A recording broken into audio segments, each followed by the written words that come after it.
physical.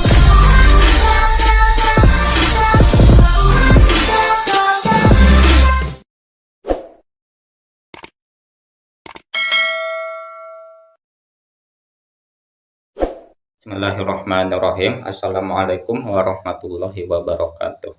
Alhamdulillah kita bisa berjumpa kembali dalam bedah kitab online, dan pada kesempatan kali ini saya akan melanjutkan membaca kitab Durusul Fiqiyah ya, jilid yang pertama, melanjutkan pembahasan yang lalu, di mana kita sekarang sudah sampai kepada bab furudul wudu'i ya, atau perdu-perdunya wudu atau rukun-rukunnya wudhu ya. Dan berwudhu sendiri merupakan salah satu syarat untuk diterimanya sholat seorang mukmin ya, sebagaimana Allah dengan tegas di dalam Al-Quran memerintahkan kita agar berwudhu terlebih dahulu sebelum melaksanakan sholat ya.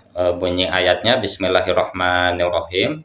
Ya ayyuhalladzina amanu idza qumtum ila sholati faghsilu wujuhakum wa aydiyakum wamsahu bi ru'usikum wa arjulakum ilal ka'bain.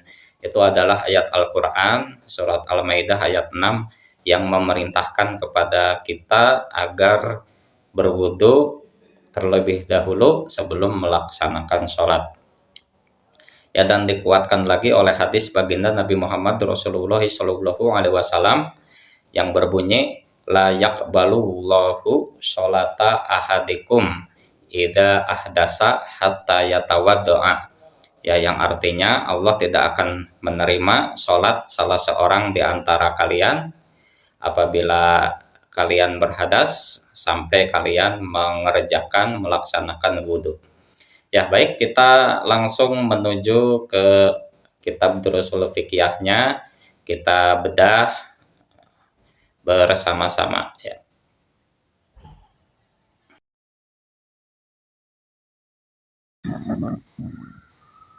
Kam furudul wudu'i, berapa rukun wudhu itu ya? Rukun wudhu itu ada berapa ya? Di bawahnya jawab furudul wudu'i sittatun ya. Fardu-fardunya wudhu itu ada 6. Al-awalu, yang pertama adalah an-niyatu, niat. Wasani, dan yang kedua adalah ghuslul wajhi, membasuh muka. Wasalisu, yang ketiga adalah ghuslul yadaini, membasuh kedua tangan. Ma'al mirfaqaini, sampai kedua siku. Warrabi'u, yang keempat adalah mashur ra'si, atau mengusap kepala. Wal khamisu, yang kelima adalah ghuslur rijlaini ya, membasuh kedua kaki. Ma'al ka'baini, sampai kedua mata kaki. Wasadisu, dan yang keenam yang terakhir adalah at-tartibu, tartib ya. Jadi semuanya rukun wudhu semuanya ada 6 ya, yang harus kita kerjakan ketika kita melaksanakan wudhu ya. Baik, kita bahas satu persatu. Yang pertama adalah an-niyatu, berniat ya. Walaupun tadi di dalam ayat Al-Quran tidak disebutkan ya, tidak disebutkan perintah niat, tapi di dalam hadis dikatakan bahwa innama a'malu bin niat ya, sesungguhnya setiap pekerjaan itu harus disertai dengan niat ya, termasuk berwudu ya, karena wudu ini merupakan suatu pekerjaan ya untuk mensucikan diri dari hadas kecil, maka harus diniatkan agar wudhu kita sah ya. Dan niat wudhu adalah nawaitul wudu'a lirab'il hadasil asgori lillahi ta'ala ya, itu niat wudhu. Dan ketika wudhu, niatnya itu adalah di dalam hati ya. Tempat niat wudhu di dalam hati ya, dan waktunya ketika kita membasuh muka, membasuh wajah untuk pertama kalinya. Dan rukun wudhu yang kedua adalah ghuslul wajhi ya, atau membasuh muka, membasuh wajah. Dan ketika membasuh wajah inilah ketika basuhan yang pertama kita berniat di dalam hati, niat berwudu agar bisa mengerjakan sholat ya. Kalau melafalkan niat oleh lisan, hukumnya sunnah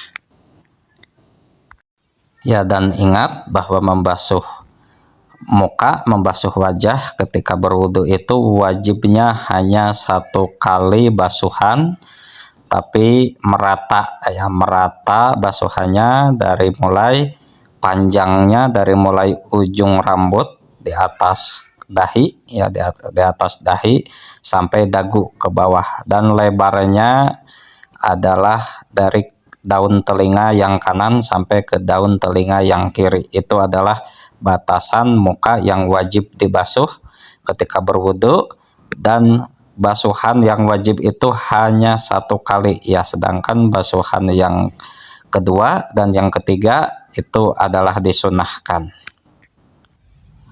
Dan rukun wudu yang ketiga adalah ghuslul yadaini ma'al mirfaqaini, yaitu membasuh kedua tangan sampai kedua siku ya. Dan cara membasuhnya adalah dimulai dari jari jemari tangan, terus naik ke atas ya, dibasuh sampai merata ke atas sampai siku ya, sampai 2 siku tangan ya. Dan sama seperti wajah, yang wajib dibasuh ketika membasuh tangan adalah hanya 1 kali basuhan ya, yang wajibnya.